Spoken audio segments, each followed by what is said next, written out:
Listen to the presentation later. Thank you, ma. Yeah, I'm talking about global obesity. Oh, good evening. Let me even greet you first. How was your day? Good evening, ma. Good evening, ma'am. Well done. Nice work. Ma. Thank God. Yeah, I know that Nigeria is hectic at this moment, but God will help us to achieve our goals. In Jesus' name. Amen. Amen. Yeah. Okay, so we're talking about global obesity. Sorry, I won't be able to show you my video. It's been very stressful around here, but I just want to do my best to ensure that we complete this lecture. So please pardon me. Next time I'll show my video. All right. Yeah, global obesity epidemic and prevention strategies. So we all know that obesity is rife and it's the most important form of malnutrition in the Western world and globally, even though undernutrition is more prevalent in the developing countries like Africa and Asia. But globally, obesity has taken over from malnutrition or from undernutrition. So please note that since we're not being trained for just our environment, we're being trained to fit into the global space. At the end of this presentation, you should be able to define obesity, know the prevalence, identify causes, recognize consequences, understand the effect of diet and sedentary lifestyle, that's an active lifestyle, on obesity, and the prevention strategies. So when we talk about overweight, it's excess body weight for a particular height.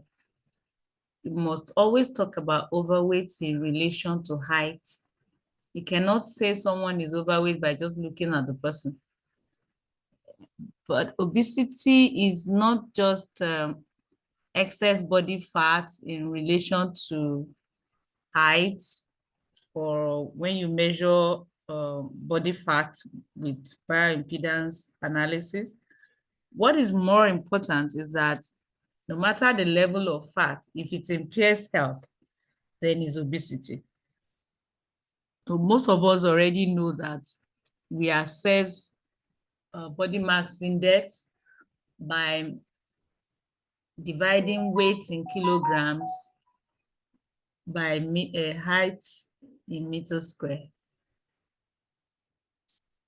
If we get 25 and above, we say between 25 and 30 kilograms per meter square, we say that person is overweight. But this definition of obesity informs us that if somebody has a BMI of 25 and the person has ill health, person is suffering from one consequence of that body fat, then we can say that person is obese. Is usually associated with micronutrient deficiencies and is a serious public health problem. So when obesity exists in an environment where undernutrition has been the order of the day in low and middle income countries like Nigeria, then the presence of that obesity combined with the undernutrition is what we refer to as double burden of malnutrition. And if we take note that obesity is usually associated with micronutrient deficiency, then we can be talking about triple burden of malnutrition, because micronutrient deficiency on its own is a form of malnutrition. Another thing that is important to understand is that obesity in adult life is usually associated with undernutrition in childhood. This is what we refer to as the Baker's theory. It has left the level of hypothesis now and has come to the level of theory. So this theory states that fetus or children who are undernourished in early life are more predisposed to obesity in later life.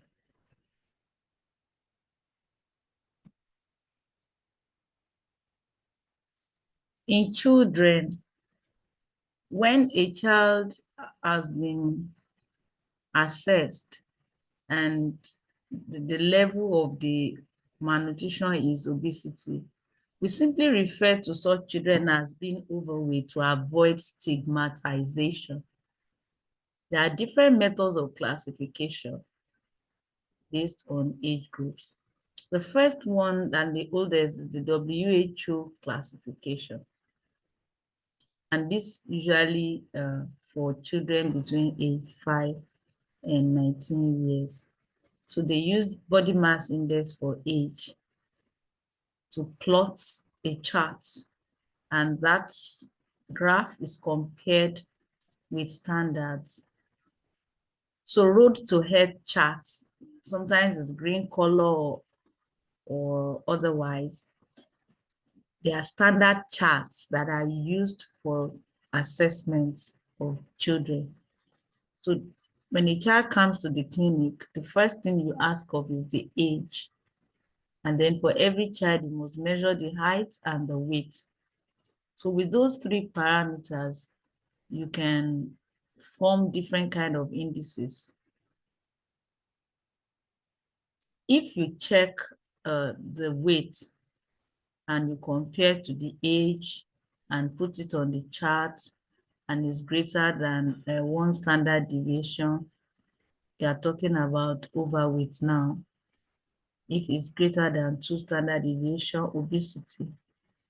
There's another, and then of course, if it's less, the classifications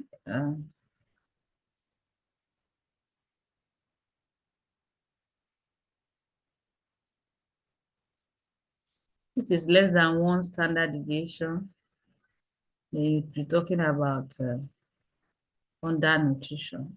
Then less than 2, moderate undernutrition, and then less than 3, severe undernutrition. So you can complete your notes with what I have just said now. But there's another type of chart which is known as the CDC growth chart. The CDC growth chart is for children aged 2 to 20. Please note the difference, 2 to 20 as against 5 to 19. The CDC growth chart uses BMI for age on chart rather than weight for age. That's the difference. So this one is not just weight on vertical axis. The age on horizontal axis is constant. That holds for the 2 types of charts. But for the CDC growth charts, you can write your questions, please. Opeyemi, you have a question?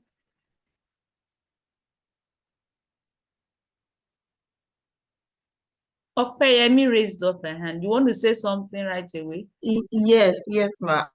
You were trying to differentiate something with the ages. You said for the CDC, the age is 2 to 20 for the CDC growth charts, I think. Yeah. What's the question? Okay, and no, were you comparing it with another chart? So the WHO chart. Okay, so but the WHO is 5 to 19. Yes.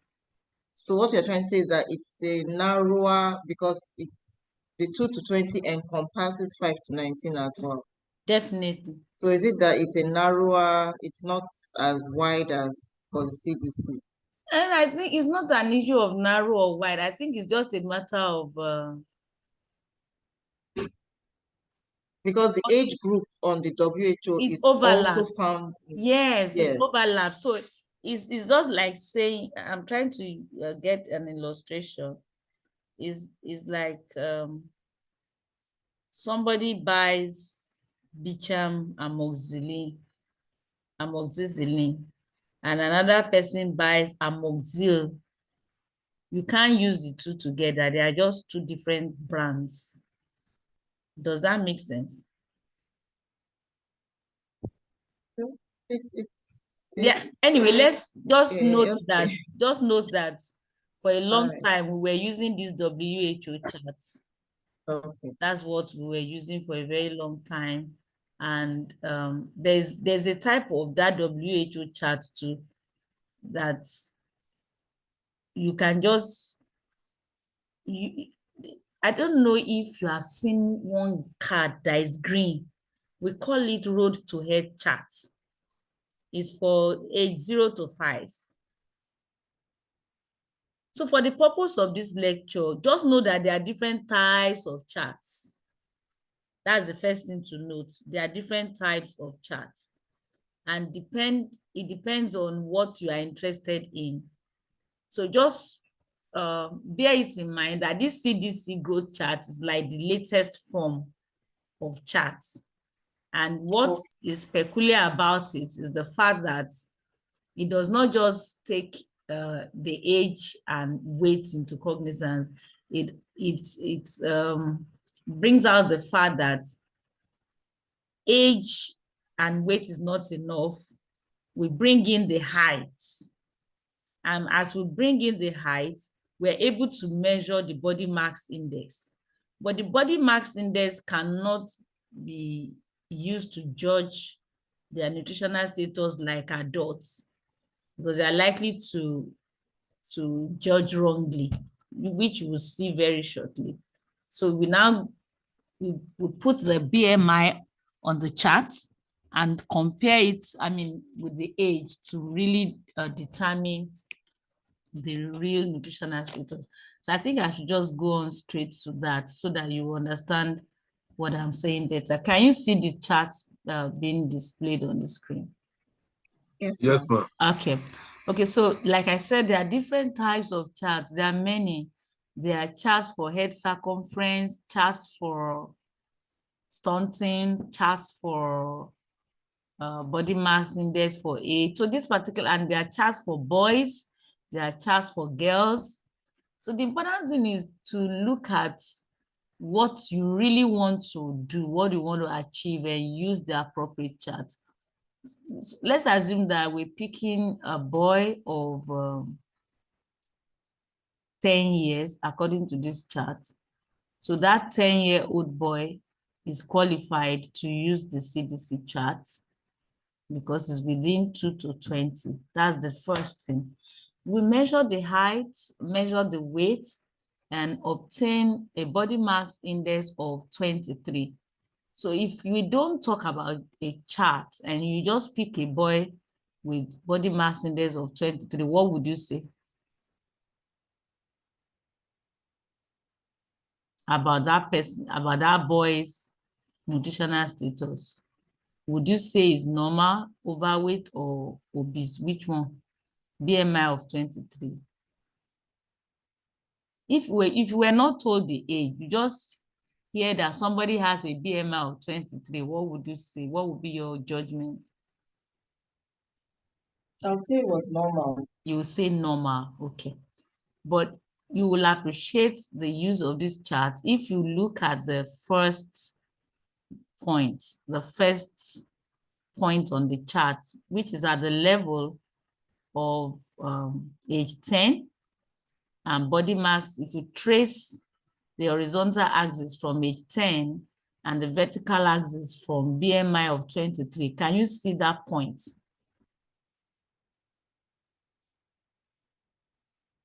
I need your response to be sure that you are getting what I'm saying.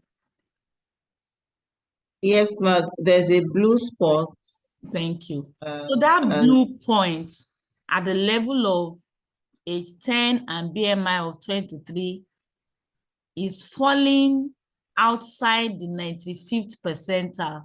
Can you see to your right the percentiles?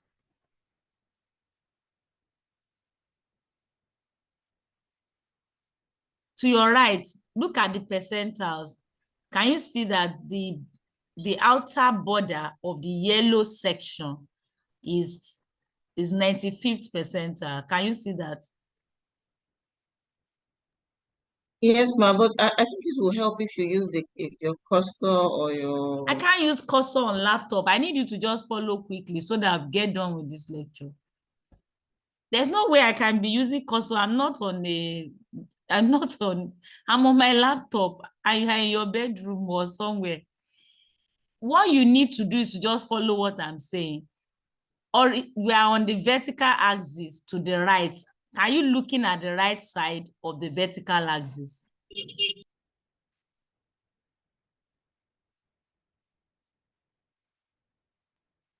Other people in the class, Yes, ma'am. you are looking at it. Okay. So if you look at the lowest level of the green section, can you see? Hello, your Yes. internet.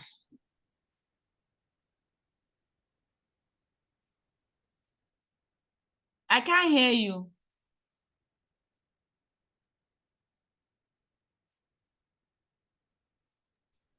Yes, ma'am.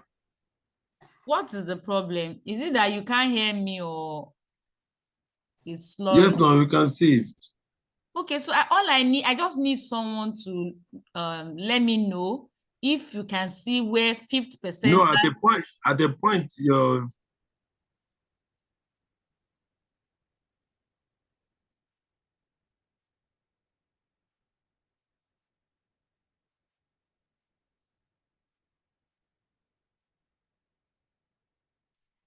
I can't hear you. Can another person hear him? Am I the only one?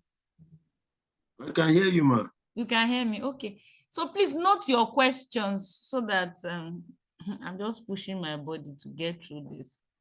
Note your questions. Yeah. But all I need at this point is someone to let me know if you can see the 5th percentile, 85th percentile, and 95th percentile.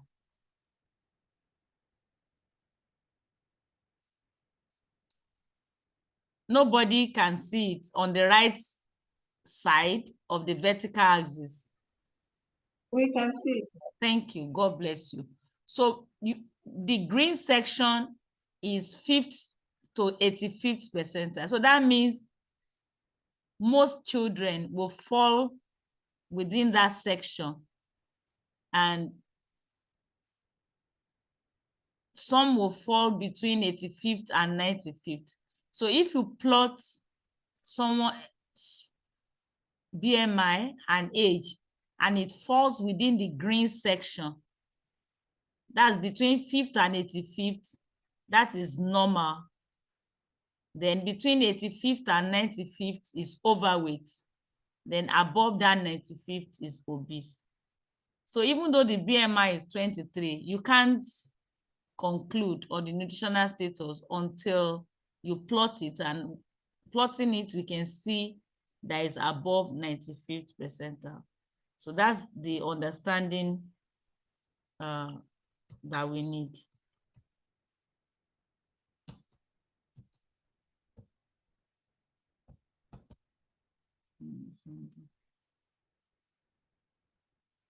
Okay, so back to where I was.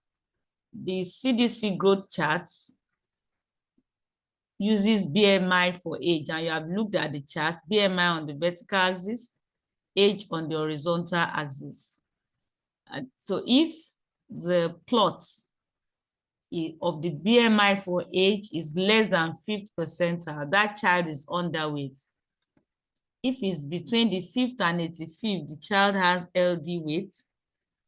85th to 95th overweight, and above 95th obese. So if you take another example, a 10-year-old boy with BMI of 13, where is that? Where is that located? That's located below. Thank you. That's below 5th percentile. God bless you. So what would you call that child's nutritional status? Of course, underweight. Underweight. Thank you. So the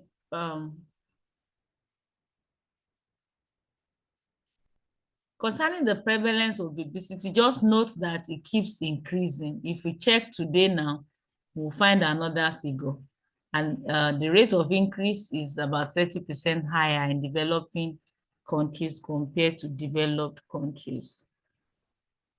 For the WHO chart, remember that it's different in adults compared to children. So in adults, we just use weight and height, weight in kilograms, height in meters square. And those who, if you measure the kilogram divided by height in meters square, if the value is less than 18.5, then it's underweight. 18.5 to 24.9 LD weight, 25 to 29.9 overweight, and 30 to 39.9 obese. I'd already said that obesity epidemic is global and is the most important public health problem globally. So it's taking over underweight.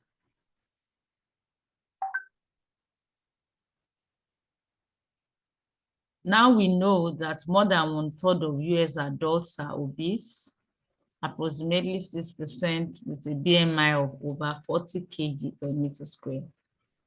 And the situation is also getting worse in African countries, including Nigeria.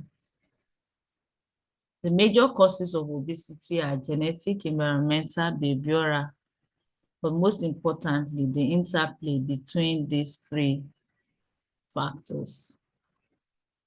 Genetics. Why do we say genetics play a role? These are the evidences from research. Weights of adopted children correlate better with biological parents than the foster parents.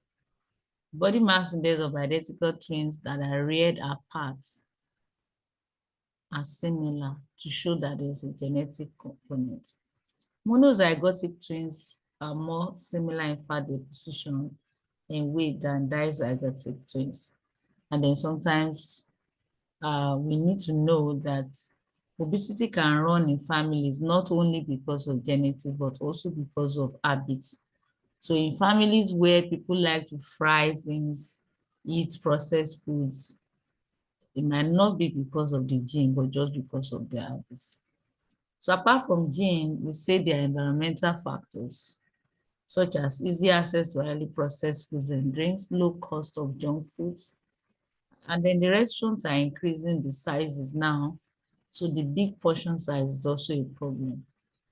And when the roads are not conducive for physical activities, high level of technology, advertisement of junks and sedentary activities. Then behavioral factors. Unhealthy diet, decreased energy expenditure, or sedentary lifestyle, stressful lifestyle, inadequate sleep. All of these are behavioral factors that can affect obesity. So this slide explains further what we mean by unhealthy diet. Anytime you talk about unhealthy diet, please remember to talk about all the food groups. So you pick each food group and say what is important about each food group. Starting from fruits, then vegetables, followed by roots and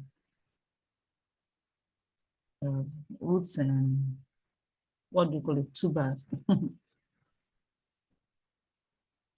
As I showed you some books sometimes ago, this is where those books, one of those books becomes very important. Healthy diet and weight control. That book is all about this lecture. So it will be an advantage to read the book in and out. All the food groups are important and you should know how to navigate each food group. So for fruits and vegetables, we're encouraged to take 2 servings of fruits and at least 3 servings of vegetables daily. Then there's increase in intake of animal fat globally. So it's good to reduce it. I don't want to talk too much about the solution now. Let me just run through what it means to eat unhealthy. Increase refined grains, sugar, syrup, increased use of fast food with high calorie, salt, foods that are low in vitamins, minerals, and other micronutrients. Unhealthful diet also involves increased intake of carbonated drinks, coffee, tea, improper preparation of food such as frying, barbecuing, and other forms of cooking that involves very high temperature. Then decrease energy expenditure. Many people zone in front of TV or laptop and don't move the body enough. People have little or no knowledge about the effects of physical activity. High proportion of children and adults are sedentary. Then many spaces are built up, and there's little or no public places suitable for physical activity. Modernization of life that reduce physical activities, use of automobile. So if you don't do anything about obesity, what are the consequences? There are immediate consequences, there are long-term consequences. It's a risk factor for cardiovascular disease, high cholesterol, blood pressure, diabetes, bone and joint problems, sleep apnea, social and psychological problems.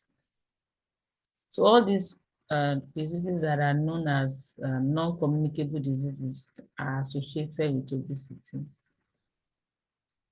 So what do we do? The prevention is what we should be more concerned about. So if you remember the factors, if you do something about the factor, then we can prevent it. So we cannot do anything about the gene, but we can do something about the environment and the behavior. So we can make the environment conducive, clean, available for physical activities, free of processed foods, then make healthy foods available. Then behavioral, people to encouraged to practice healthy eating, adequate physical activity, stress management, and sleep. So if I ask you how many of you sleep up to 8 hours per day, anybody bold to tell us? Sleep up to 8 hours in a day. So if nobody is answering, that means many people, including EMPA students, are not sleeping well. And that's a factor for obesity. So I'll explain that on another day.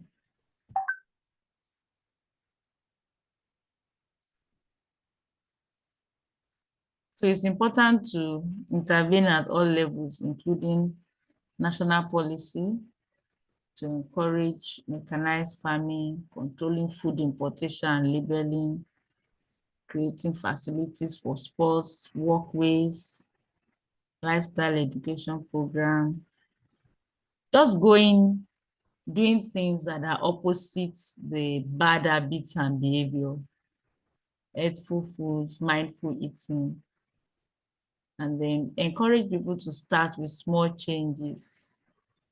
One may not be able to do everything required in a day.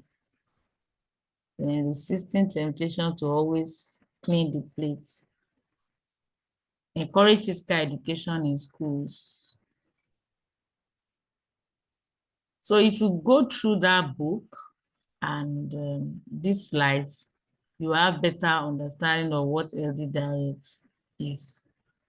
And it's important that all food groups are explored. People should not be eating from just grains. Grains should form the largest part of one's food, as you can see in this pyramid, followed by vegetables, then fruits, milk, while fat and oil should be very small. Then the meat group includes beans. So that strip, the violet or purple strip, that compared to the green one, that's how meat and beans should be compared to vegetables in our diet. Most people will need at least 3 liters in a day, 3 liters of water. And the water is better taken before meal. Fruits and vegetables provide immunity, and they are also better eating before meal, at least 30 minutes before meal. Then for the roots and tubers, they should be eaten in moderation, not more than 4 to 5 servings per day. So you can regard one thin slice of yam as one serving. For the grains, legumes, and nuts, they are healthy, but also the grains should be eaten in moderation. According to the World Health Organization, 50% of grains eaten should be in form of whole grains, not the refined grains should be limited. Milk is complete single food for children and adolescents. So milk and egg should be limited by adults, or better still, adults should take skimmed milk. Meat should be reduced, and if for people that cannot do without meat, then they can boil rather than fry while they are trying to wean themselves off meat. Fish is good, but packaged fish in tins and cans are less preferable compared to the one that is home cooked. Oil has a lot of calories. It's important to use little oil to cook, and the plant-based oil are better than the animal fats. Therefore, people should not use lard or butter to cook because it contains saturated fat. Sweeteners and beverages should be limited because they contain refined sugar, whether glucose or fructose. None of them is desirable in large amounts. So it's important to eat more raw foods, eat small portions regularly, and eat less as you grow older. Eat less than 2 hours before bedtime. So I remember that apart from diet, physical activity is very important. And under that big umbrella is exercise. That's a planned exercise, as well as others. Children need 1 hour, while adults need 30 minutes, 5 days a week. So it's important for metabolism. So it's good to note the amount of calories that can be expended through different activities.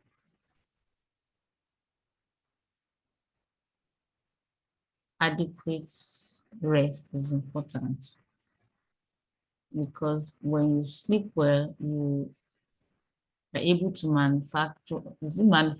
produce some hormones like leptin, which regulates hunger, satiety, leptin and ghrelin.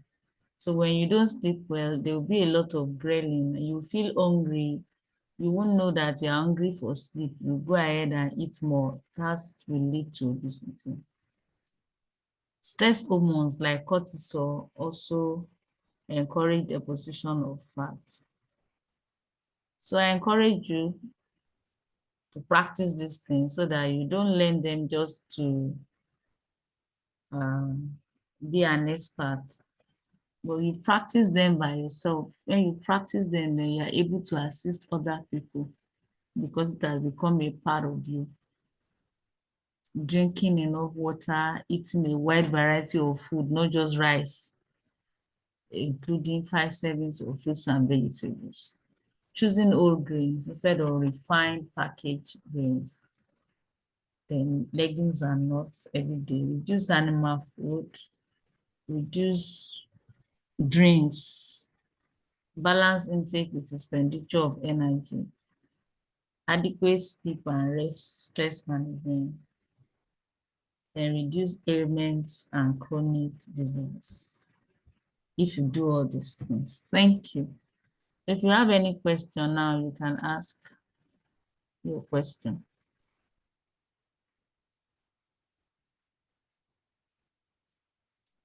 No question. So good night, right?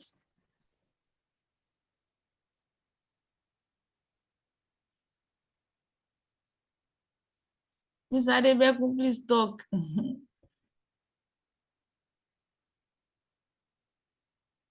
Hello.